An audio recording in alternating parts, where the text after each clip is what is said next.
പയ്യന്നൂരിലെ മാധ്യമ നുണപ്രചരണം തിരിച്ചറിയണമെന്ന CPIM പയ്യന്നൂർ ഏരിയയിലെ സംഘടനാ വിഷയം ജില്ലാ സെക്രട്ടേറിയറ്റോ ജില്ലാ കമ്മിറ്റിയോ ചർച്ച ചെയ്തിട്ടില്ല.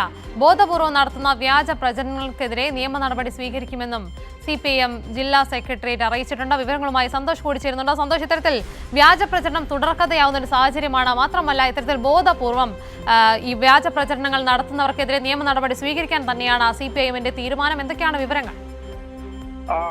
CPIMന്റെ പയ്യന്നൂർ ഏരിയ കമ്മിറ്റി പിരിച്ചുവിടാൻ ജില്ലാ കമ്മിറ്റിയിൽ ധാരണയായി എന്നുള്ള തരത്തിലാണ് ചില മാധ്യമങ്ങൾ വാർത്ത നൽകിയത്. വിഭാഗീയ പ്രവർത്തനങ്ങളടക്കമുള്ള ആരോപണങ്ങൾ ഉയർന്ന പശ്ചാത്തലത്തിൽ ഈ പയ്യന്നൂർ ഏരിയ കമ്മിറ്റി പിരിച്ചുവിടാൻ ജില്ലാ കമ്മിറ്റി തീരുമാനിച്ചു എന്നുള്ളതായിരുന്നു വാർത്ത.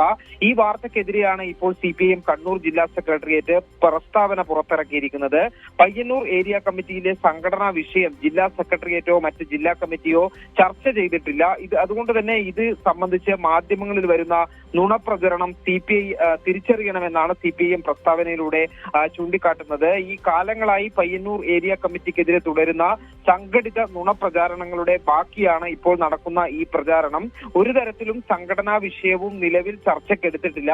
ബോധപൂർവം നടത്തുന്ന ഇത്തരം വ്യാജ പ്രചരണങ്ങൾക്കെതിരെ നിയമ നടപടി സ്വീകരിക്കാൻ പാർട്ടി തീരുമാനിച്ചിട്ടുണ്ടെന്നാണ് പ്രസ്താവനയിൽ വ്യക്തമാക്കുന്നത്. വലതുപക്ഷ മാധ്യമങ്ങളുടെ സംഘടിതമായ നുണപ്രചരണം പാർട്ടി അനുഭാവികളും ബന്ധുക്കളും തിരിച്ചറിയണമെന്നാണ് ഇപ്പോൾ ജില്ലാ സെക്രട്ടേറിയറ്റ് പ്രസ്താവനയിലൂടെ ഈ പാർട്ടി പ്രവർത്തകരോടും അനുഭാവികളോടും വ്യക്തമാക്കിയിരിക്കുന്നത്. പയ്യന്നൂർ ഏരിയ കമ്മിറ്റിക്കെതിരെ വലിയ രീതിയിലുള്ള വ്യാജ പ്രചരണങ്ങളാണ് അടുത്ത കാലങ്ങളിലായി നടന്നുകൊണ്ടിരിക്കുന്നത്. ഏറ്റവും ഒടുവിലായാണ് പയ്യന്നൂർ ഏരിയ കമ്മിറ്റി തന്നെ പിരിച്ചുവിടാൻ CPIMൽ ധാരണയായി എന്നുള്ള തരത്തിലുള്ള വാർത്ത മുഖ്യധാരാ മാധ്യമങ്ങളിൽ പ്രത്യക്ഷപ്പെട്ടത്. ഈ വാർത്തയാണ് വ്യാജ വാർത്തയാണെന്ന് ചൂണ്ടിക്കാട്ടിക്കൊണ്ട് CPIM ഇപ്പോൾ പ്രസ്താവന പുറത്തിറക്കിയിരിക്കുന്നത്. ഉമ, ശരി, സന്തോഷാണ് വിവരങ്ങളുമായി ചേർന്നത്.